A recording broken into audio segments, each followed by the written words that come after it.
Je veux bien vous parler de mensonges révolutionnaires parce que ça c'est vraiment un que j'ai étudié, mais ma période d'étude habituelle, c'est quand même plutôt avant la Révolution que pendant. Hein. Il faut quand même avoir ça en mémoire. Voilà. Alors, le cas de Michel Lepelletier de Saint-Fargeau, qu'est-ce que c'est que cette histoire? Michel Lepelletier de Saint-Fargeau, c'est un personnage qui est assez connu dans certains milieux, notamment les milieux de l'éducation. Saint-Fargeau, c'est un très joli château, un très très beau bourg, très joli village dans mon coin, en Puisaye, dans l'ouest de la Bourgogne. Et ce monsieur est mort à quelques heures de distance du roi. Voilà, il est mort le 21 janvier 1793. Et concernant sa mort, a priori, il n'y avait pas de mystère. De quoi s'agit-il? Michel Lepelletier de Saint-Fargeau était ce qu'on appelait un grand aristocrate. C'était un monsieur très riche, il était comte. Et il avait fait une carrière assez brillante en tant que magistrat au Parlement de Paris, avant la Révolution française. Et c'est un aristocrate qui, pendant toute la Révolution, a émargé à la gauche de la gauche de la gauche. Il faut le savoir quand même. Michel Lepelletier de Saint-Fargeau était un ami de Robespierre. Et quand Saint-Fargeau est mort, Robespierre a dit: quelle différence y a-t-il entre Lepelletier et moi que la mort? C'est-à-dire que Robespierre se revendiquait une proximité très très forte avec Lepelletier. Alors pourquoi disait-il Lepelletier? C'est parce que c'est ce monsieur Michel Lepelletier de Saint-Fargeau qui, pendant la Révolution, a décrété qu'à partir de maintenant, nous allons tous nous appeler par notre patronyme et laisser tomber les particules. Enfin, c'était un monsieur qui a voulu, vraiment, qui a accompagné la Révolution et qui a voulu être à la pointe de toutes les innovations susceptibles de faire oublier de quel milieu il était issu. Alors, on raconte de sa jeunesse une anecdote tout à fait savoureuse qui s'était passée pas très longtemps avant la Révolution, c'est-à-dire en novembre 1787. Et alors là, l'anecdote est donnée pour absolument authentique, puisque ce monsieur, ayant fréquenté des milieux très huppés, il y a énormément de gens qui se sont exprimés sur lui après sa mort. Et cette anecdote est particulièrement savoureuse. On raconte que quand il était jeune, riche et à la mode, il avait à ce moment-là, je crois, 27 ans.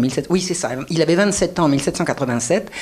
Il a été invité un jour de novembre à venir passer. Alors, novembre, c'était la période des vacances du Parlement. Les juges prenaient leurs vacances au mois de novembre. C'est comme ça. Voilà. Ils siégeaient tout l'été et en novembre, ils faisaient relâche. Donc, le jeune Michel Lepelletier de Saint-Fargeau arrive retrouver quelques magistrats dans une propriété appartenant à Hérault de Séchelles, qui était lui aussi un monsieur très huppé avant la Révolution. Il a lui aussi viré Casaque. Et Lepelletier arrive le matin et il annonce qu'il vient passer 8 jours. Voilà, il vient passer 8 jours chez ses amis, à la fois Hérault de Séchelles et quelques magistrats. Et parmi ces magistrats, il y a un procureur. Alors un magistrat et un procureur, c'est pas pareil. Procureur, c'est en dessous. Hein. Magistrat, c'est le haut du panier. Et le procureur, c'est en dessous. Et ce procureur s'appelle Vitry. Quand Saint-Fargeau arrive, il salue tout le monde, il est gai, il est guilleret, et il dit qu'il vient passer 8 jours. Il est tout content. Ça se faisait beaucoup dans ce milieu-là. On débarque chez les gens, on reste quelques jours et on honore la compagnie de sa présence. Et quand il va déposer ses affaires, et Hérault de Séchelles dit en aparté, dès qu'il a disparu: je vous parie qu'il ne restera pas à déjeuner. Oh, il dit: je le connais, il ne restera pas à déjeuner, vous allez voir ce qui va se passer. La cloche appelle pour déjeuner, toute la bonne compagnie se rassemble dans la salle à manger, et on voit Saint-Fargeau qui fait la tête. Oh, il a l'air très, très, très perturbé. Il sort, il se lève de table, il sort, il revient tout à fait renfrogné. Et une demi-heure plus tard, son valet arrive, l'appelle, lui apporte un courrier de la plus grande urgence. Il se lève, il lit le courrier, il s'excuse et il s'en va. Une urgence, une affaire de la plus haute importance, et il s'en va. Et dès qu'il a tourné le dos, Hérault de Séchelles éclate de rire en disant: je le savais. Je savais qu'il n'accepterait jamais de déjeuner à la même table qu'un procureur. Et la citation a été: Monsieur le président de Saint-Fargeau ne voulait pas, ne pouvait pas dîner à la même table que Vitry, un simple procureur. C'était pour lui une diminution de dignité. Voilà, alors le grand futur révolutionnaire, 2 ans avant la Révolution, c'est comme ça qu'il se comporte. Et alors, ça fait rire les gens autour, parce que les gens de son milieu, eux, ne considèrent pas qu'il déroge en déjeunant avec un procureur, ou peut-être même avec d'autres gens. Mais lui, c'était véritablement sa marque de fabrique, et ça faisait bien, ça amusait beaucoup ses amis. Voilà.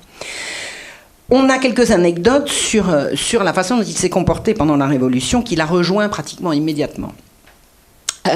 Il a, dès la nuit du 4 août, renoncé à tous ses privilèges haut et fort. haut et fort. Le 4 août, quand on a dit on va abolir les privilèges, il a dit moi j'abolis, j'accepte de renoncer à tous les privilèges indus. Croyez bien, l'abolition des privilèges, je ne peux pas vous en parler en détail ce soir parce que c'est vraiment pas mon sujet, cet après-midi, c'est pas mon sujet, je voudrais pas dire des bêtises, mais l'abolition des privilèges a été quand même une énorme arnaque, c'est-à-dire que les gens qui avaient des privilèges auxquels ils ont renoncé immédiatement, c'est ceux qui ne mangeaient pas de pain d'y renoncer, et tous les bons privilèges susceptibles d'apporter beaucoup d'argent, croyez bien, ils les ont conservés, et la paysannerie s'est largement fait avoir à ce moment-là. Mais toujours est-il que de dire à ce moment-là, le 4 août, je renonce à mes privilèges, c'était se mettre du bon côté de la révolution, donc de l'opinion, parce que l'opinion, c'est quelque chose qui existe, qui commence à exister particulièrement à ce moment-là. Pendant la fête de la Fédération c'est 1790, vous avez les fédérés qui se sont retrouvés, les fédérés c'était la garde nationale, la fédération de la garde nationale, qui se sont retrouvés à Paris, et Michel Lepelletier de Saint-Fargeau, qui possédait un magnifique hôtel particulier qu'on peut encore voir aujourd'hui à Paris, hein, l'hôtel de Lepelletier de Saint-Fargeau, c'était une magnifique demeure, il a reçu les fédérés de Lyon qui était son département, il les a reçus, il les a régalés chez lui. Voilà. Alors 2 ans avant, il ne voulait pas manger à la même table qu'un procureur, mais la révolution a démarré, et là, il veut bien recevoir toute la garde nationale, c'est-à-dire la petite bourgeoisie en armes de ce moment-là, et il les a régalés pendant 2 jours. Quelques années plus tard, on le verra carrément porter le bonnet phrygien, quoi. Il suivra toujours le mouvement comme il faut. Voilà. Il dira, quand on lui demandera, mais enfin, je ne sais pas si on l'appelait Monsieur le Président ou Monsieur le Comte, enfin, ou Monsieur Lepelletier, ça vous fait quoi cette évolution? Et il dira, représentons le peuple si nous ne voulons pas qu'il se représente lui-même. On appellera ça un grand démocrate. Je trouve que c'est un élan de sincérité qui est quand même assez intéressant. Si on ne le fait pas à leur place, ils vont le faire. Et ça, à Dieu ne plaise, il n'en était pas question. Voilà. On a le jugement d'un de ses anciens confrères, c'est-à-dire d'un magistrat qui avait siégé avec lui au temps où il était au Parlement, qui disait « Saint-Fargeau se plaça peu à peu, mais toujours silencieusement, dans la majorité de l'Assemblée, c'est-à-dire au sein du parti qui faisait la Révolution. Mais hors cet assentiment, il ne se mêlait de rien et passait presque toutes ses soirées au club, n'ouvrant jamais la bouche sur aucune question politique, uniquement occupé à jouer au billard et y perdant avec sang-froid beaucoup d'argent. » C'est-à-dire que Michel Lepelletier de Saint-Fargeau, on ne connaissait pas ses opinions. Il était toujours de l'opinion du parti qui avait le pouvoir. Il avait un jeune frère qui s'appelait Félix, et qui a fait beaucoup pour faire connaître, une fois que Michel est mort, Félix a fait énormément pour la mémoire de son frère adoré. Et Félix rapporte qu'un des membres de leur famille, qui étaient eux restés des aristocrates qui n'avaient pas du tout embrassé la Révolution. Alors Félix était encore plus à gauche que Michel, si c'était possible. Hein. Félix, il est resté révolutionnaire et jacobin jusqu'à longtemps après, quoi. C'était vraiment 2 acharnés de la gauche. Et Félix raconte que leur famille leur avait dit que quand l'armée de Condé viendra mettre les factieux à raison, leurs proches auront la charité... Non, ils le feront pendre, ils les pendront, et quand l'armée de Condé viendra mettre les factieux à raison et que leurs proches auront la charité de leur tirer les pieds pour que leur mort soit plus prompte. C'est-à-dire que ces 2 frères... alors Michel Lepelletier était lui veuf, il avait une fille. Ces 2 frères avaient toute leur famille ado, rigoureusement. Et les Saint-Fargeau, c'était vraiment... Bon, il n'y avait pas que les Saint-Fargeau, il y avait les Lepelletier d'Effort, Lepelletier de ceci, Lepelletier de cela. C'était vraiment une grande famille de magistrats. Et ils avaient rigoureusement tout le monde à dos pour ces prises de position absolument hors de leur tradition et qu'ils avaient embrassé aussi vite. Voilà. Alors, le procès du roi a commencé le 7 novembre 1792. Je passe directement au procès du roi, je ne vais pas vous faire l'histoire de la Révolution. Hein, le procès du roi, la République, la royauté est décrétée abolie le 21 septembre, je crois que je ne dis pas de bêtises, 1792, au moment de la victoire, alors il paraît qu'il faut mettre des guillemets, la victoire de Valmy. Donc la royauté est renversée et le procès du roi va commencer le 7 novembre 1792. Le jugement sera prononcé le 3 décembre, c'est-à-dire qu'ils ne vont mettre même pas un mois à faire l'intégralité, l'entièreté du procès du malheureux Louis XVI. Et il faut savoir que pendant le procès, tout le monde savait que Michel Lepelletier de Saint-Fargeau était opposé à la peine de mort. Il a toujours dit qu'il l'était. Comme il était magistrat, Pendant les premiers temps de la Révolution, il a œuvré à la réformation de la justice, qui était la moindre des choses. Je veux dire, chacun va faire la Révolution dans ce qu'il sait faire le mieux. Lui, il a dirigé une commission qui travaillait à la réforme de la justice, à l'humanisation, dit-on. Enfin, je doute beaucoup. Enfin bon, peu importe. Il était dans sa compétence en rejoignant le comité sur la justice, et il a toujours été opposé à la peine de mort. Tout le monde l'a su, il le disait. C'était dans l'air du temps. Robespierre aussi était contre la peine de mort. Vous ne saviez pas ça? Eh bien, il l'était également. Et il faut savoir, concernant le procès du roi, que la Constitution de 1791, c'était un an avant, on avait voté une constitution, tous ces gens-là étaient d'accord pour la constitution qu'ils étaient censés faire respecter. La constitution avait réaffirmé que la personne du roi était inviolable et sacrée. C'est-à-dire qu'on ne pouvait pas toucher au roi. Donc les mêmes qui votent une constitution qui dit la personne du roi est inviolable et sacrée vont lui faire son procès. Voilà. Et lui, Michel Lepelletier, comme juge, il le savait mieux que personne. Il connaissait la loi plutôt plus que ses petits camarades révolutionnaires. Voilà. La loi disait également, enfin la Constitution disait que la seule chose dont on pouvait priver le roi, c'était la royauté. On ne pouvait pas le condamner à autre chose que de ne plus être roi. Voilà. Il n'y avait donc aucune assise légale à la mort du roi. La Convention, en plus, n'était pas un tribunal. La Convention, c'était une assemblée constituante. Donc, ce n'était pas un tribunal. Et aucun tribunal ne peut être à la fois juge et partie. Et c'était pourtant le cas de la Convention. C'est-à-dire que la Convention est un faux tribunal qui s'est autoproclamé de façon totalement illégale juge d'un roi qui n'avait absolument pas l'autorisation constitutionnelle de juger. Et Michel Lepelletier, il a avalé ça. Il a avalisé ça, alors qu'il était en principe le mieux placé pour savoir que c'était inadmissible. Le jeudi 17 janvier 1793, on a posé 4 questions sur la culpabilité du roi, sur l'appel, la sentence et l'éventuel sursis. La culpabilité du roi sur sa conspiration contre la liberté publique. Michel Lepelletier a voté coupable. Le roi aurait conspiré contre la liberté publique. Le roi a fait appel au peuple. Le roi a dit « Je demande qu'on demande l'avis au peuple ». Ils ont voté non. C'est-à-dire que ces grands démocrates qui n'avaient que le peuple à la bouche, quand le roi disait eh « bien demandez au peuple », on dit non. Incidemment, savez-vous ce qu'a répondu Robespierre quand on lui a demandé? Il a dit le peuple, mais il s'est exprimé le 10 août. C'est-à-dire que pour Robespierre, une émeute organisée depuis les faubourgs qui venait organiser un massacre dans les couloirs des Tuileries et qui arrêtait le roi, c'était le peuple. Le peuple, c'était quand même 20 millions de personnes et pas les 400 présents ce jour-là. Pour Robespierre, le peuple, c'était les 400 qui avaient fait l'émeute. Voilà. Donc, ce n'était pas la peine de demander aux autres. Vous imaginez les 3 thèses d'esprit. Enfin, moi, quand je découvre ça, je tombe complètement des nues, parce que moi, tout le langage révolutionnaire, j'ai gobé ça pendant des années, et puis de longues années, de très très longues années, de très nombreuses années. Mais lui, Michel Lepelletier, il savait très bien ce qu'il en était. Hein. Il était dedans, et il a également refusé l'appel au peuple. C'est-à-dire tous ces grands démocrates ont refusé de donner la parole au peuple pour quelque chose d'aussi grave que la mort ou non du roi.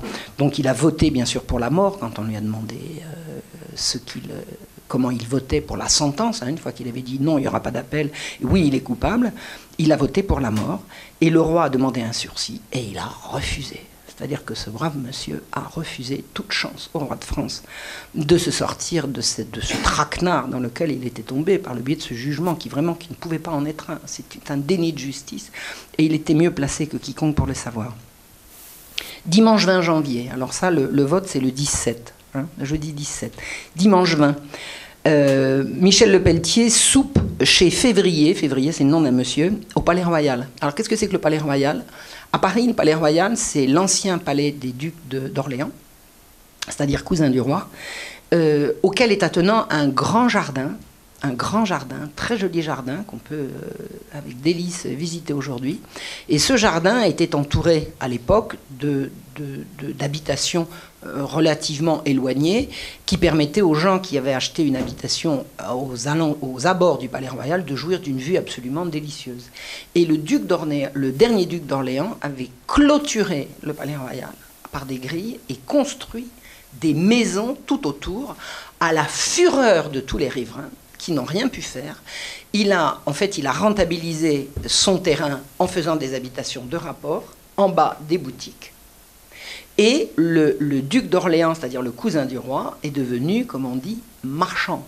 Alors ça, j'aime autant vous dire que pour un cousin du roi, le roi Louis XVI a dit à son cousin un jour « Alors mon cousin, vous voilà devenu marchand, on ne vous verra plus que le dimanche ».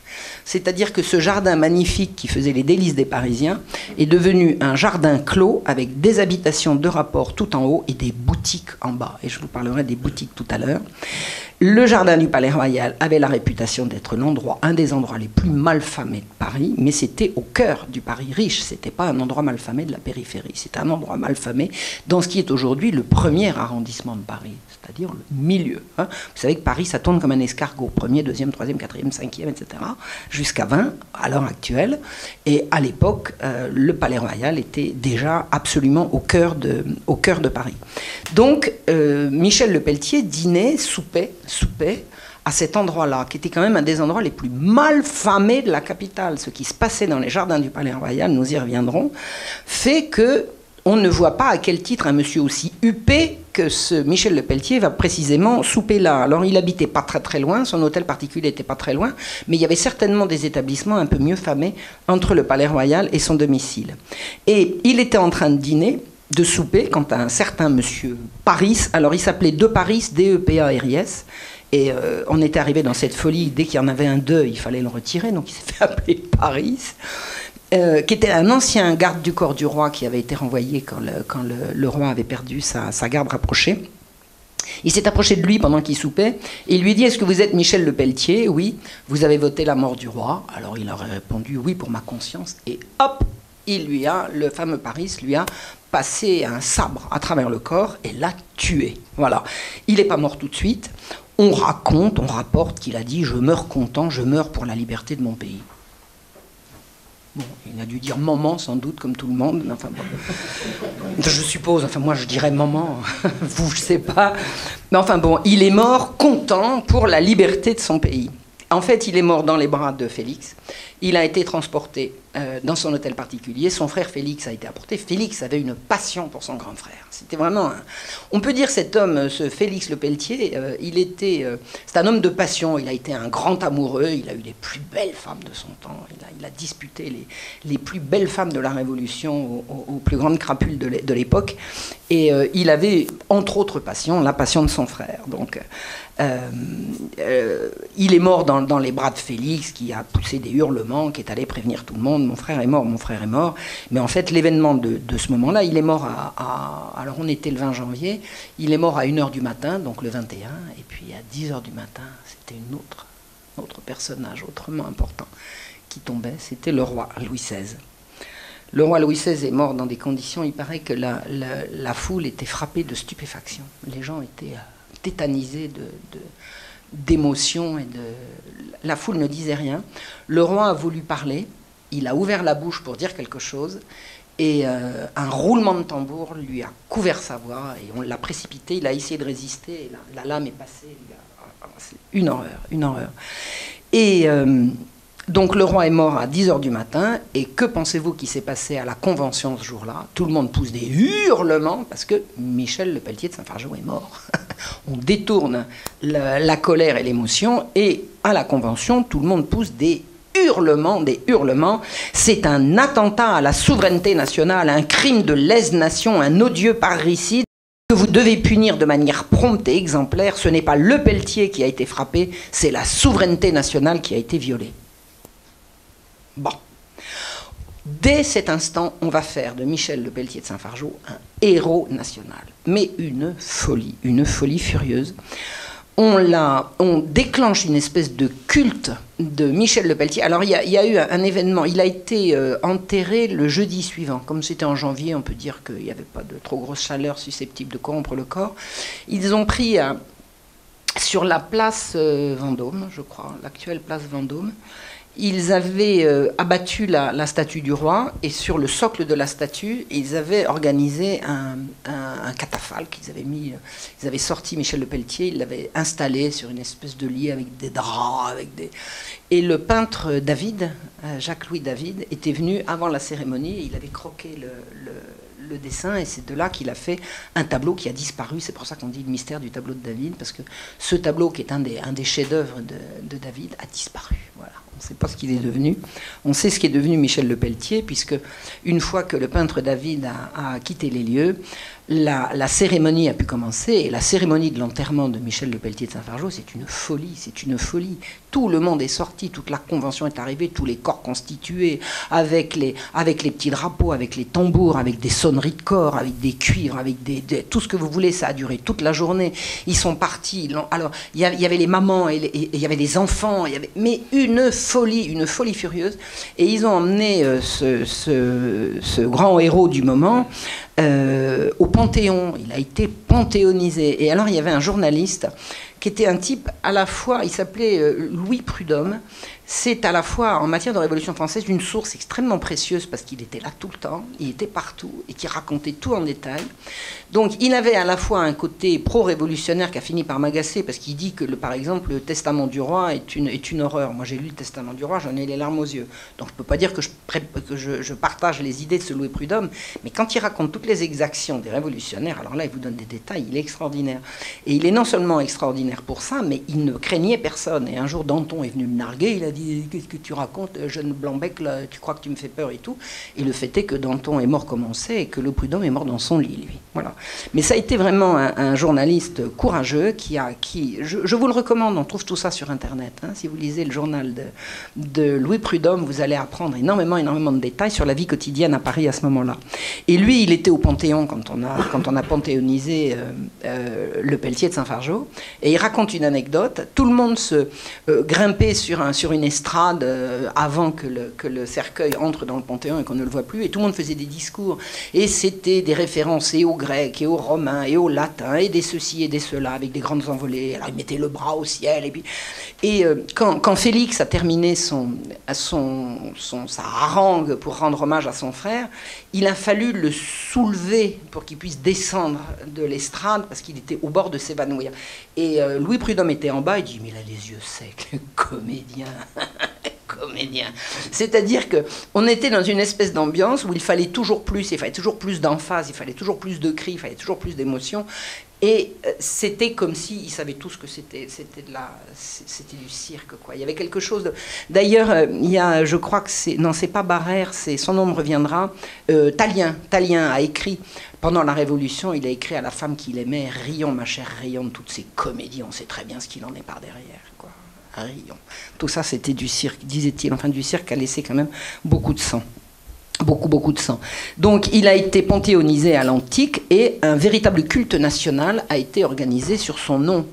Et un culte national, ça veut dire qu'à Saint-Fargeau, par exemple, on a fait venir les petits-enfants qu'on a déguisés avec des bonnets phrygiens, on a fait un faux cercueil, et on avait, avec des boudins de paille, on a imaginé le cadavre de Saint-Fargeau, et puis on est allé avec des vers de Mirliton déclamer des grandes poésies devant l'église, enfin, des trucs complètement crétins.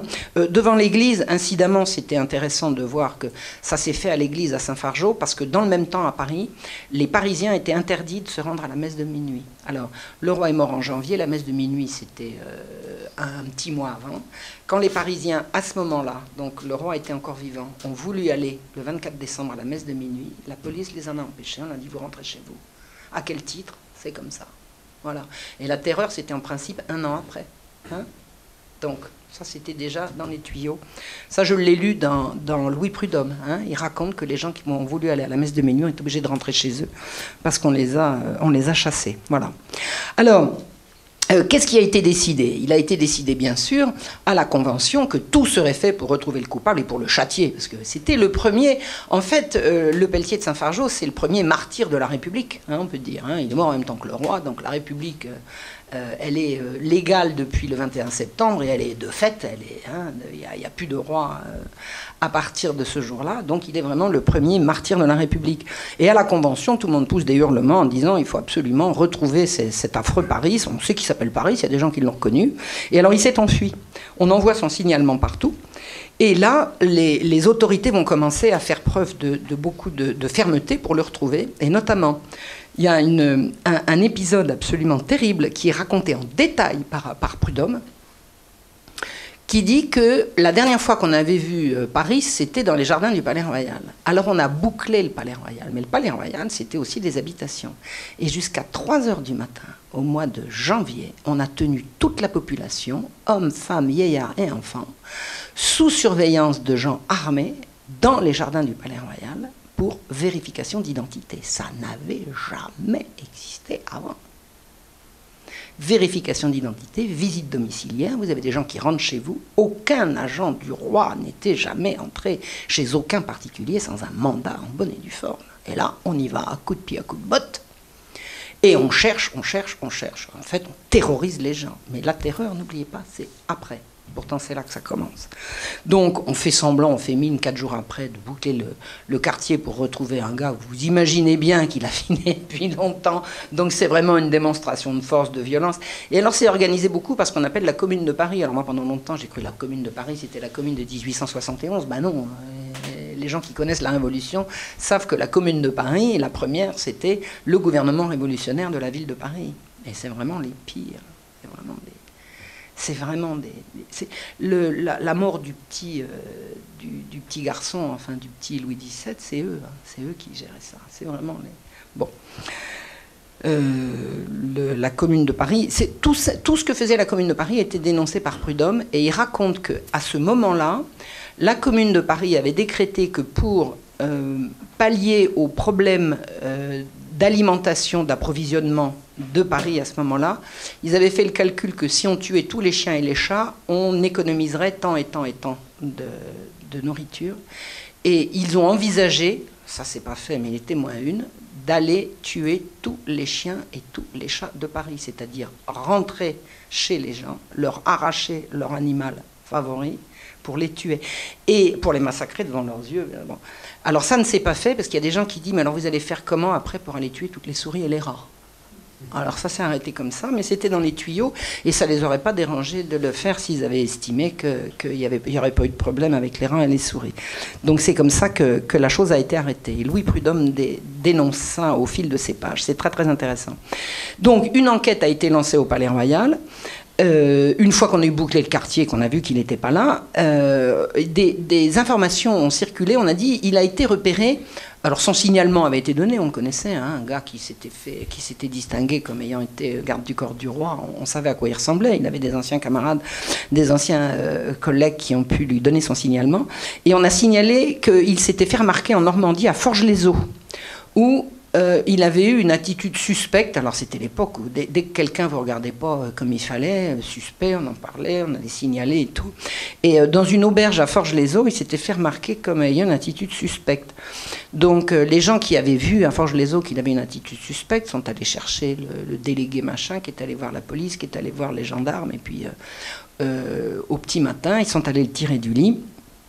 Et le temps qu'ils se saisissent de lui, il avait un pistolet sous son oreiller, il s'est tiré une balle dans la tête, dans la bouche, et il est mort. Voilà, il est mort. Donc le dossier est clos. Non, pas encore, il a fallu l'identifier quand même, parce qu'on croyait que... Donc, ont été envoyés de Paris les conventionnels Tallien et Legendre. C'est-à-dire qu'on envoie carrément 2 députés de la Convention à Forges-les-Eaux. Alors vous imaginez le temps qui meurt... On allait à cheval à l'époque, hein. Il n'y avait pas de... Non. Le temps qui meurt, qu'on signale que la Convention décide et que Tallien et Legendre arrivent avec un sapeur qui l'avait connu. Ils l'ont reconnu, le sapeur sapeur a dit oui, oui, c'est bien. Alors il s'était tiré une balle, mais on arrivait quand même à le reconnaître. Il a dit c'est bien lui, c'est bien lui. Et on a trouvé dans ses papiers une espèce de lettre d'aveu disant ne recherchez personne, c'est moi, vive le roi, un truc comme ça. Voilà, j'ai agi seul. Il avait 29 ans. Et il est mort, et on l'a donc enterré. Et Tallien et Legendre sont arrivés, le dossier est clos, fermez le banc, on a retrouvé le coupable, et bien tout est faux depuis le début. Voilà. Maintenant, je vais vous raconter la véritable histoire de la mort de Michel Lepelletier de Saint-Fargeau. D'abord, il était franc-maçon, d'accord ? Donc, c'est pas par le plus grand des hasards et uniquement par opportunisme qu'il a fait tout ce qu'il a fait. Michel Lepelletier de Saint-Fargeau était franc-maçon depuis le début et il émargeait à la loge Phénix du Grand Orient de France. Voilà. Et qu'est-ce qui s'est passé au moment de sa mort ? Qu'est-ce qu'on a raconté ? On a fait venir un commissaire. Hein, le commissaire, il s'appelait Toublan, le commissaire. Alors, il y avait 48 commissaires dans Paris. Hein. Paris était divisé en 48 districts. Ça, c'était à l'époque de Louis XIV que ça s'était fait, c'était encore valide. Donc, on a fait venir un commissaire qui s'appelait Toublan, et qui, bien sûr, est arrivé. Michel Lepelletier était encore vivant, hein, il râlait. Hein, on l'avait porté à l'étage du restaurant de Février. Et le commissaire Toublan a interrogé tous les témoins. Ils ont dit c'est de Paris, on le connaît, il a laissé son arme ici, il y a des gens qui ont entendu, qui disaient que, etc. Et le commissaire Toublan, en fait, il a fait taire tous les témoins qui avaient quelque chose à dire de différent de ce qu'on voulait entendre. C'est-à-dire qu'en fait, il y a une blanchisseuse qui est venue voir le commissaire Toublan le lendemain du crime et qui dit « Monsieur le commissaire, j'ai des graves révélations à vous faire, voilà, voilà, voilà ». Et le commissaire lui dit « Non, c'est bon, j'ai pas besoin de vous, j'en sais assez ». Il dit « Comment ?» Et puis il y a plusieurs personnes qui se présentent comme ça voir le commissaire en disant « Monsieur le commissaire, j'ai des choses à vous dire ». « Non, non, non, c'est bon, circulez, il n'y a rien à voir ». Et ces gens n'ont pas voulu se laisser faire, ils ont dit « Qu'est-ce que c'est que ça ?» Ils sont allés voir un autre commissaire. Et ils ont commencé à raconter ce qu'ils savaient. Et qu'est-ce qu'ils ont raconté ? Ils ont raconté qu'il y avait 7 personnes qui se sont vantées d'avoir organisé la mort de Michel Lepelletier de Saint-Fargeau et d'avoir fait boire Paris pour que ce soit lui qui s'en charge. Et quand le commissaire Toublan est arrivé, il a envoyé plusieurs personnes pour interroger Michel Lepelletier et pendant qu'on portait Michel Lepelletier de la salle du dessous vers la salle du dessus en attendant les secours, pendant qu'il râlait, il y a quelqu'un qui lui a dit « Tu te tais ou on t'achève » Et ça, il y a des gens qui l'ont entendu. Et une autre enquête a commencé. Et tous les gens qui ont entendu ce qui s'est passé savent qu'il y a eu un complot pour tuer Michel Lepelletier. Le Palais Royal était l'endroit le plus mal famé de Paris. Et c'était le lieu de rencontre de tous les conventionnels corrompus de la montagne, c'est-à-dire tous les petits camarades de Robespierre, avec la contre-révolution soudoyée par l'Angleterre, c'est-à-dire par le parti de l'ennemi. Tout ce monde-là se retrouvait au Palais Royal. À quoi jouait l'Angleterre à ce moment-là ? C'était pas à sauver le roi, vous savez, le roi de France. Mais elle payait les révolutionnaires, notamment des gens comme Hébert, des gens comme Danton et des gens comme... il y a toute une liste, elle les payait grassement à exaspérer la population. C'est-à-dire que tous les crimes les plus abominables... Alors, il y a des informations très sérieuses, je ne suis pas remontée à la source, mais j'ai lu suffisamment de choses très crédibles là-dessus, qui disent que ce sont les Anglais, en grande partie, qui ont organisé les massacres de septembre. Donc, organiser le harcèlement de la population, tout ça, c'était payé par l'Angleterre. Pour détruire quoi ? Pour détruire la France. Hein. Vous avez des fous furieux à la tête de la Convention, vous avez l'Angleterre qui leur envoie de l'argent absolument illimité pour discréditer la représentation nationale et pour déclencher le chaos. On l'a eu, le chaos. Et tous les plus corrompus de la Convention faisaient partie de l'entourage de Robespierre. Alors il y avait Santerre, celui qui a couvert la voix du roi avec son roulement de tambour. Vous avez Hébert. Alors c'était qui Hébert ? Hébert, c'était un journaliste. C'était un journaliste, il avait un journal qui s'appelait Le Père Duchesne. Et quand Hébert écrivait un article, il commençait par écrire « foutre ». Parce que pour faire peuple, on écrit « foutre ». Vous imaginez le respect que ce monsieur avait pour son lectorat. Et comment est-ce qu'il avait un lectorat ? Eh bien c'est parce que la Convention, l'Assemblée nationale lui achetait ces journaux et les payait pour les envoyer aux soldats qui étaient au front. Alors comme ça, moi je peux aussi faire des best-sellers si on me paye à les envoyer. Ce Hébert était un hystérique, d'une méchanceté absolument achevée. C'est lui qui a accusé la reine d'avoir commis l'inceste avec son petit garçon. Enfin bon, c'était vraiment un type absolument abominable.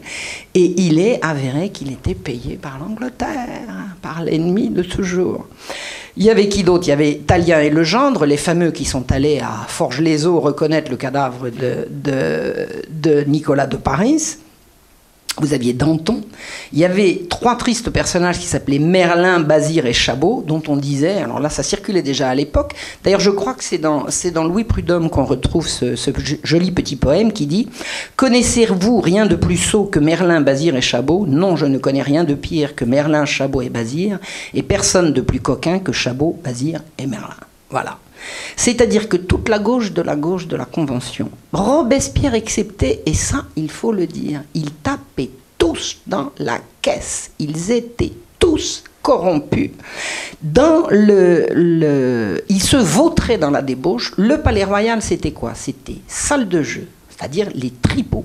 Fausse monnaie. Ce qui a ruiné la France pendant toute cette période-là, ce sont les assignats qui se dévalorisaient à vue d'œil. Ils auraient dû être détruits. Les assignats avaient servi à régler les biens du clergé, la prétendue nationalisation des biens du clergé. Vous savez comment nationaliser les biens du clergé? On les a privatisés, en fait. C'est-à-dire qu'on a raflé tous les biens du clergé, on les a vendus à l'encan à des gens à qui on a dit « vous paierez dans 3 ans », avec de la monnaie de singe. Les assignats étaient d'autant plus dévalorisés qu'à l'intérieur du Palais Royal, il y avait des presses et qu'ils en fabriquaient des faux. Alors c'était des faux monnayeurs, c'était des joueurs, c'était des bordels, je vous raconte pas. Toute la corruption, la pire, et c'était également, il y avait également des très graves affaires d'abus sur enfants. Tout ça, ça se passait au Palais Royal. Pas au Palais Royal, pardon, dans les jardins du Palais Royal. C'est pas la même chose, hein. Le Palais Royal, il est au même endroit, mais il n'y a pas de raison de s'imaginer que ça se passait à l'intérieur du Palais Royal, mais vous avez le Palais Royal là, vous avez le jardin autour avec tous ces bâtiments, et tous ces bâtiments avec des étages, et surtout des entresols et des sous-sols, où tout se faisait, tout s'achetait et tout se vendait. Et toute la pire corruption avait lieu au jardin du Palais Royal. La corruption entre qui et qui? Entre les corrompus de la Convention et les contre-révolutionnaires à la solde de l'Angleterre, ni plus ni moins. Voilà. Et pendant ce temps-là, alors ils se vautraient dans la débauche. On a énormément, enfin on a suffisamment, je pourrais pas dire, mais enfin suffisamment de témoignages crédibles que les fameux révolutionnaires, Merlin, Bazire et Chabot et tous les autres, se partageaient, avaient les mêmes maîtresses que les envoyés de la contre-révolution soudoyés par l'ennemi. C'est-à-dire qu'en dehors du Palais Royal, c'était des fêtes, c'était des parties fines, ils étaient pleins aux as. Ils faisaient payer surtout, par exemple, vous aviez des gens, on les obligeait à payer ceci et cela pour avoir des certificats. Ils faisaient payer les certificats, puis ils se mettaient l'argent dans la poche et puis ils allaient le dépenser joyeusement. C'est une corruption absolument insensée. Et alors ce qu'il faut savoir, pour comprendre la légende de Robespierre, c'est qu'il est un des rares à ne pas avoir trempé là-dedans. Alors ça l'exonère pas de tout le reste, mais il est de fait qu'il était, de ce point de vue, rigoureusement incorruptible. Ni il ne se vautrait dans la débauche avec les bonnes amies de l'ennemi, ni il ne tapait dans la caisse, ça clairement, il n'a jamais tapé dans la caisse, et je pense que Couthon et Saint-Just non plus. Enfin, ça ne les a pas empêchés d'accepter le génocide vendéen, mais ça c'est un autre sujet. Voilà. Et alors... qu'est-ce que c'est que cette fuite à Forges-les-Eaux? Vous savez ce que c'était Forges-les-Eaux? Forges-les-Eaux, c'était le point de passage vers l'Angleterre. C'est-à-dire que tous les gens qui voulaient s'enfuir vers l'Angleterre, ils passaient par Forges-les-Eaux. Nicolas de Paris, il est passé par Forges-les-Eaux et il est passé en Angleterre. Il ne s'est jamais suicidé, il allait très bien, on l'a retrouvé 20 ans après, en pleine forme. Tout ce qu'on raconte est faux. Et il le savait, bien évidemment. Je veux dire, tout ce cirque fait à la Convention autour de Michel Le Pelletier de Saint-Fargeau, il le savait. On connaît tous les détails, on sait qui savait qui de quoi. Il y a énormément de gens, vous savez, dans un événement comme ça, comme je vous ai raconté l'histoire de la blanchisseuse qui vient témoigner, il n'y a pas qu'une blanchisseuse qui a témoigné, il y a des tas de gens qui sont allés voir les uns et les autres en disant « Attendez, moi je sais ça, moi je sais ça, moi je sais ça ». Alors comment on fait pour mentir en histoire? Eh bien, on accumule les preuves, puis on les met dans un classeur, on ferme le classeur, on le met dans un tiroir, et on attend que ça se passe. Et ça se passe encore comme ça aujourd'hui. Donc c'est bel et bien ce qui s'est passé. Michel Lepelletier de Saint-Fargeau, c'était un franc-maçon qui était de la bande, toute la bande de Robespierre. Et alors le mystère, non pas du tableau de David, parce que je ne sais vraiment pas où se trouve le tableau, mais l'autre mystère concernant Saint-Fargeau, c'est qui c'est qui l'a tué? Qui c'est qui l'a tué? Moi j'ai mon petite idée, alors j'en ai parlé, j'ai rencontré un jour en marchant dans la rue, une dame qui m'arrête, elle poussait un landau, c'était du côté de l'Assemblée nationale, elle m'arrête et me dit « Ah, vous êtes Marion Sigaud, ah, vous avez écrit le mystère du tableau de David sur Michel Lepelletier de Saint-Fargeau ?» J'ai dit « Oui, c'était mon aïeul. » Sympa. Il m'a dit « Votre thèse, elle tient debout. Elle tient debout, je suis assez d'accord avec vous. » Et j'en ai parlé un jour à Jean d'Ormesson qui m'a dit « Oui, votre thèse, elle tient debout. » C'est quoi? C'est pas ma thèse, hein, c'est une thèse, c'est une hypothèse, disons, qui a été reprise par plusieurs et qui consiste à dire qu'en fait, Michel Lepelletier, il était là, envoyé par toute sa famille, qui lui a dit « Bon, ben, fais semblant, vas-y, et sauve le roi. » Puis une fois qu'il était dedans, il n'y avait pas moyen de sauver le roi. C'est-à-dire qu'en fait, il aurait joué au grand révolutionnaire pour pouvoir être... Comme il avait beaucoup d'influence, c'était quand même un grand monsieur, donc un grand monsieur qui adopte le point de vue de la révolution montante, il avait une voix prépondérante. Et il pouvait faire basculer le procès. La mort du roi s'est jouée à relativement peu de voix. Et s'il avait fait ce pourquoi vraisemblablement il avait été missionné, il aurait sauvé la tête du roi. Mais il était sans doute trop lâche. Et je pense que c'est peut-être pas de la lâcheté, j'en sais rien. Je pense que pour aller contre, à ce moment-là, il fallait quasiment être héroïque. C'est-à-dire que pour exprimer dans un tribunal aussi hystérique et aussi déchaîné que l'était la Convention pour le procès du roi, il aurait fallu qu'il ait beaucoup plus d'estomac qu'il n'en avait. Et franchement, son exécution, ça ressemble vraiment à un règlement de compte. C'est-à-dire que ça s'est fait dans les 2 jours qui ont suivi. Et ça ressemble à, tu avais un contrat, tu ne l'as pas honoré, quick. Et je pense que c'est vraiment le plus vraisemblable. En tout cas, il est de fait qu'il était franc-maçon, et les francs-maçons se réclament beaucoup de lui. Et ce qui est intéressant, c'est de voir comment, en fait, la gauche continue de l'honorer. C'est-à-dire...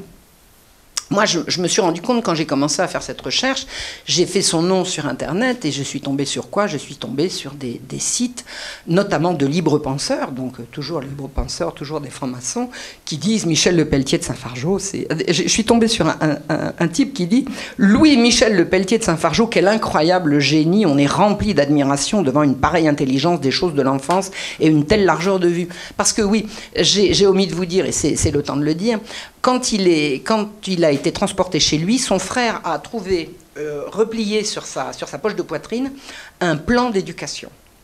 Et le plan d'éducation de Michel Lepelletier de Saint-Fargeau est encore une référence. C'est-à-dire que c'est considéré... si De Paris, au lieu de frapper au ventre, avait frappé à la poitrine, son plan d'éducation l'aurait sauvé. C'est un gros machin replié. L'épée aurait ripé sur le plan d'éducation, mais il a frappé au ventre et c'est comme ça que Lepelletier est mort. Et... son frère Félix a pris ce plan d'éducation et il en a parlé. Il en a parlé à la Convention, il en a parlé à Robespierre, et un jour Robespierre lui dit, il le croise dans les couloirs, pas dans les couloirs, dans les jardins des Tuileries, et il lui dit, montrez-moi le plan d'éducation de votre frère, je voudrais vraiment le voir. Et Félix lui dit, bah non, écoutez, citoyen Robespierre, moi je veux absolument être celui qui va lire ce rapport à la Convention. Ah mais soyez gentil, j'y tiens beaucoup. Puis Robespierre, je crois que quand il disait quelque chose, il était quand même assez impressionnant. Et Félix s'est fait prier, supplier, je vous le jure, je le lis, je vous le rends demain, je vous le rends demain. Et Félix a dit, bon, bah d'accord, quoi. Il a fait confiance à Robespierre et il lui a donné son plan d'éducation.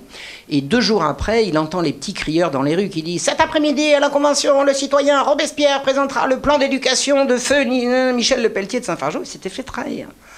Alors il est allé voir Robespierre, furieux, en lui disant, citoyen Robespierre, vous aviez promis, et là Robespierre se confond. Écoutez, c'était tellement beau. C'est tellement beau ce plan d'éducation. J'ai pas résisté. Vraiment, je suis désolée. Et il a présenté le plan d'éducation qui a failli être retenu et devant lequel toute la gauche se pâme. Et alors moi, j'ai lu le plan d'éducation. Oh, j'ai jamais rien vu de pire. C'est l'horreur. Il paraît qu'on appelle ça l'école.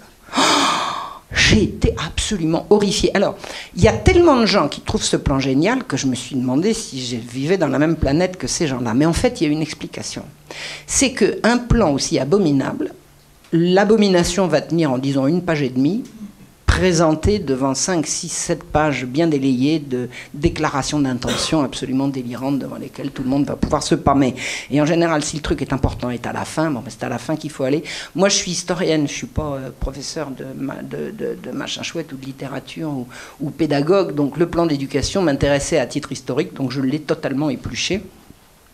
J'ai encore eu une discussion récemment au téléphone avec quelqu'un qui me dit comment il n'est pas bien le plan de Michel Lepelletier, mais il est extraordinaire. Ah bah oui, au niveau des intentions, c'est formidable. Le plan de l'éducation de Michel Lepelletier, c'est on va donner la même éducation à tous les enfants, qu'ils soient riches ou qu'ils soient pauvres. C'est bien, c'est bien. C'est pas mal. Ça peut se faire, on est d'accord. Et alors, le truc que j'ai trouvé des libres penseurs, c'est on est rempli d'admiration devant une pareille intelligence des choses de l'enfance et une telle largeur de vue, et cependant, qui songe encore à ce député de la noblesse élu du département de l'Yonne? Quand je vais à la bibliothèque d'Auxerre, à la bibliothèque municipale d'Auxerre, et quand je sors des trucs sur Michel Lepelletier de Saint-Fargeau, ça dégringole de partout, notamment à l'année du bicentenaire de la Révolution, comme Lepelletier de Saint-Fargeau, c'était un gars de Lyon, et ben on a ressorti des tas de trucs, et toute la gauche applaudit. Michel Lepelletier de Saint-Fargeau, c'était un grand, bah oui, c'était un aristocrate, mais c'était quand même un grand bonhomme. Et c'est vrai que il a été adoré par Robespierre, qui a voulu absolument promouvoir son plan d'éducation. Et bah vous savez ce que c'est le plan d'éducation? Ah oui, en fait, en quoi ça consiste? Bah on va retirer les enfants aux parents, déjà. Commencer. Ah bah oui, bah attendez, ces gens-là, vous savez bien que, hein, comme disait l'autre, vous leur rendez les enfants, vous éduquez les enfants pendant toute la journée, vous leur rendez le soir, tout est perdu, quoi. Hein. Et l'idée, c'était d'en faire des bons républicains.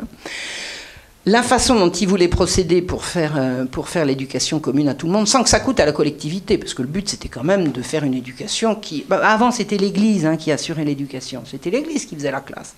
À partir du moment où on a exproprié l'Église et qu'on a massacré les curés, qui c'est qui va faire l'école, hein? Qui c'est qui va payer l'école? Eh bien, je vous le donne en 1000. Le travail des enfants. C'est pas bête, hein? On va faire travailler les enfants. D'abord, ça leur apprendra à travailler, ce qui est déjà une bonne base d'éducation, vous êtes d'accord, hein? Et puis, on va leur apprendre à rendre service. Par exemple, le travail de service, la cuisine, le ménage, le machin, tout ça, on va leur faire faire.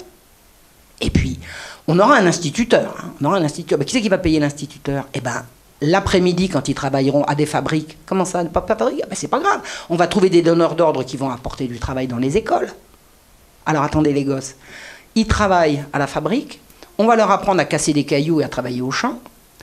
On va dégager de l'argent de ce travail. Cet argent va payer l'instituteur. Mais un instituteur seulement, des répétiteurs non. Bah non, les répétiteurs, bah non. Ça va être les plus grands qui feront les leçons aux plus petits. Donc les gosses, depuis le matin jusqu'au soir, ils sont censés à l'origine apprendre à lire, à écrire, à compter. Ils bossent, ils triment. Un régime, mais abominable. Mais je ne sais pas si Hitler y avait pensé tout seul. Hein. Je pense qu'il a dû copier là. Il a dû copier, là. C'est une horreur. Un régime de famine. Parce que c'est ça, le gosse. Attendez. Alors, ce qu'il disait, il disait, mes enfants à moi, je veux bien. Alors, il avait une fille qui était trop grande. Mais les enfants des aristocrates seront dans le même... Puis c'est pas grave. Quand ils retourneront après dans leur famille, c'est plus facile de s'habituer en venant de la dure vers le plus doux. Et puis ceux qui sont élevés à la dure chez leurs parents, bon, ils passeront de dur à dur. Donc, ça posera pas de problème.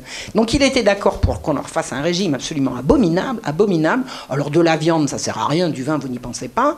Donc on va leur faire, et il disait, en 1787 à Paris, il y a eu une grosse disette, il y a eu vraiment une presque famine à Paris, et il y avait un curé qui avait réussi, par un mélange de différentes céréales, à faire une bouillie qui tenait au cœur 24 heures et qui pouvait faire tenir debout des gens qui sinon seraient tombés. Ça s'appelle un régime de famine. Et bien, on va donner ça aux enfants toute la journée. Vous imaginez? Alors, les plus petits ne travailleront pas, donc leur nourriture sera payée par les plus grands. Mais c'est une horreur, vous ne pouvez pas vous imaginer ça. Et cerise sur le gâteau, le dimanche, eh ben, exercice militaire. Ah ben, hein. Vous ne voudrez pas qu'ils aillent s'amuser, bande de feignants. Et la gestion de l'école serait assurée par les parents qui ne pourraient pas s'y soustraire. C'est-à-dire que les parents viendraient à tour de rôle s'occuper. Alors, les enfants seraient habillés par quoi? Leur mère pourrait aisément la femme à la maison, elle a que ça à faire, hein, de fabriquer des vêtements pour les enfants. Donc, on va faire les vêtements et les uniformes par les ménagères, et les pères de famille viendront assurer la bonne gestion de l'établissement à tour de rôle. Vous savez comment ça s'appelle de réquisitionner les gens pour qu'ils viennent faire un travail pour lequel ils ne seront pas payés? La corvée. Ça s'appelle la corvée. Alors c'était un trop vilain nom pour qu'on reprenne le mot. On n'a pas pris le mot, mais on a pris la chose. C'est-à-dire l'astreinte à du travail non salarié, pour pouvoir faire tourner les écoles. L'idée étant bien sûr de séparer les enfants des parents. Alors, on leur arrachait pas, hein, on leur arrachait pas. Enfin bon, à partir du moment où on disait que plus les enfants passeraient de temps à l'école, moins ils en passeraient avec leurs parents et que c'était le but. Donc, le projet n'a pas été repris, il n'a pas été appliqué. Mais je vous garantis que vous vous baladez sur des sites de l'éducation nationale, tout le monde encense le système. Tout le monde encense le système. Bon, à l'époque, il ne s'agissait pas de leur imposer la théorie du genre, mais on aurait voulu l'imposer à l'école, le dispositif était prêt, il n'y avait plus qu'à. Voilà. Donc c'est cette horreur qui a été considérée comme la grande œuvre de Michel Lepelletier de Saint-Fargeau. Il avait également travaillé à une réforme de la justice. Donc, je vous avais dit, il était contre la peine de mort, sauf quoi? Sauf quand la personne considérée peut apporter du trouble, etc. Enfin, attendez, peine de mort, sauf. Attendez, alors, d'une part, pas sauf, et d'autre part, du trouble à l'ordre public. Attendez, c'est complètement subjectif, ça, c'est absolument odieux. Bon, ce monsieur, j'ai pas le début du commencement de la moindre estime pour lui. Il a été encensé. Il y avait son portrait partout, il y avait des bustes partout, il y avait un culte. Il y a un jour un type que Robespierre était en train de repérer comme ayant tapé dans la caisse. Et Robespierre était sévère. Hein. Il avait, je comprends qu'il y ait des gens qui lui voient un culte. Moi, je ne peux pas le voir pour tout un tas de raisons qui sont probablement les mêmes que les vôtres. Mais il y a des gens qui admirent Robespierre pour la rigueur qu'il a su imposer dans ce qui étaient ses convictions. Et un jour, alors, le grand tableau de David avait été accroché à la Convention.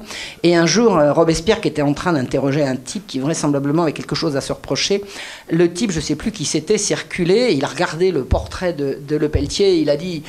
pareil, Lepelletier, et il est sorti d'une grande tirade pour expliquer que, étant donné que Robespierre lui dit bon, c'est bon, allez, arrête maintenant, raconte-nous ce que tu as fait, et il s'est pas laissé faire. C'est-à-dire que Lepelletier servait à tout et à n'importe quoi. Quand on voulait pas répondre, on appelait au man de Lepelletier. Quand on voulait faire quoi aux caisses, on en appelait à Michel Lepelletier, qui était vraiment un type. Enfin bon, je suis désolé pour les gens de Saint-Fargeau qui sont les descendants les descendants de ce triste sire, mais pour moi c'était d'abord un traître à sa famille, un traître à sa cause, un traître à son pays, et puis un type qui est vraiment pour lequel j'ai pas réussi à développer la moindre sympathie. Son frère Félix avait un côté plus sympathique, c'est-à-dire que il était certainement dans l'erreur sur énormément de choses, mais il était rigoureusement sincère.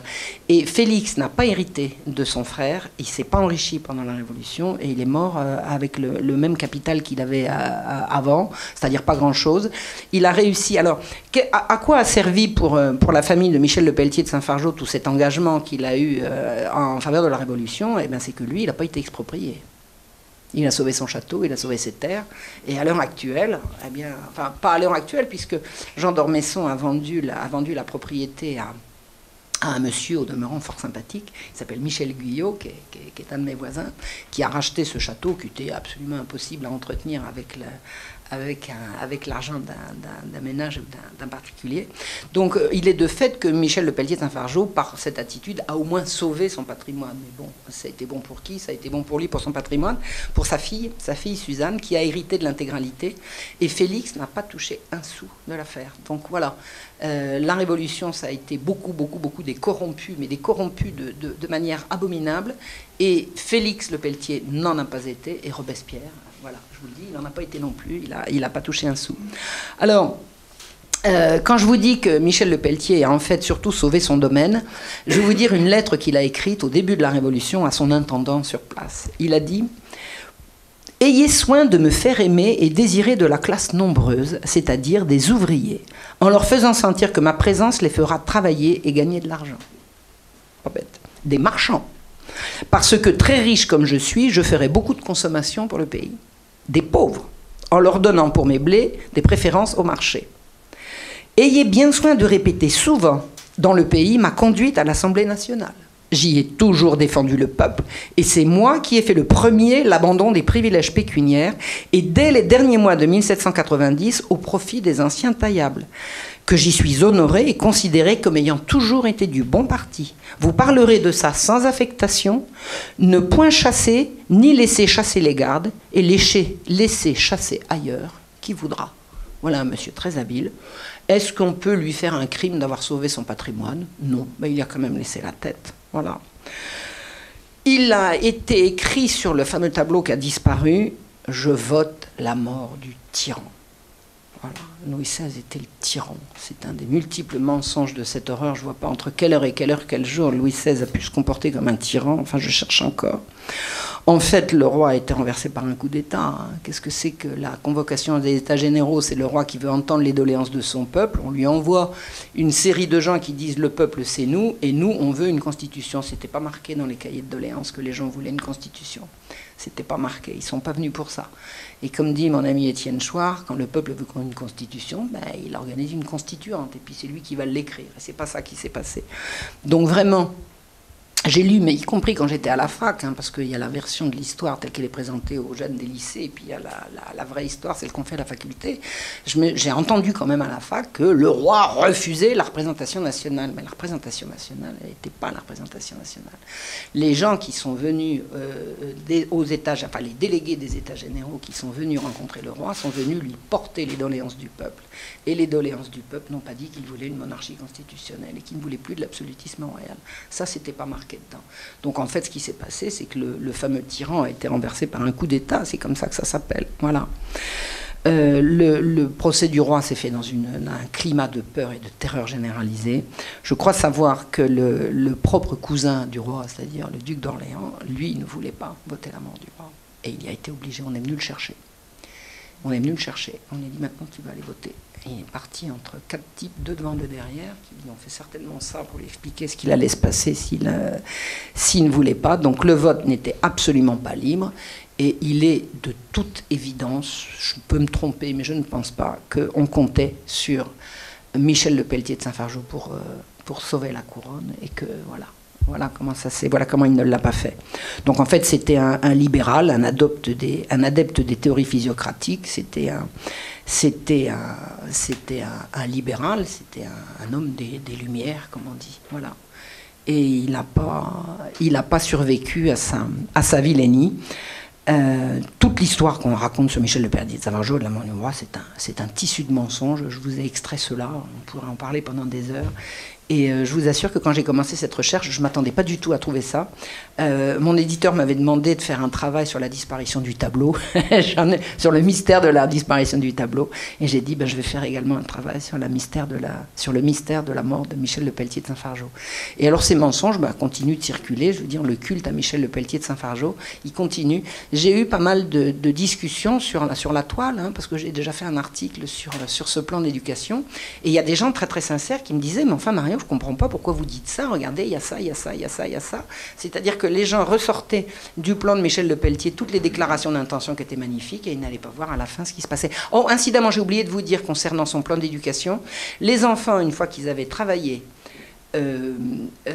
nourri les autres, fait le ménage et fait les répétitions et fait de l'entraînement militaire, ils prenaient en charge, prendre en charge intégralement tous les vieux de la commune.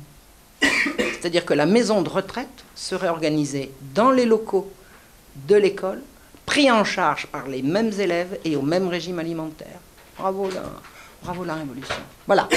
Donc voilà pour ce que je voulais vous dire sur Michel Lepelletier. J'espère que ça vous a un petit peu intéressé. Et si vous voulez qu'on en parle ou qu'on parle d'autres sujets connexes, je suis à votre disposition. Voilà.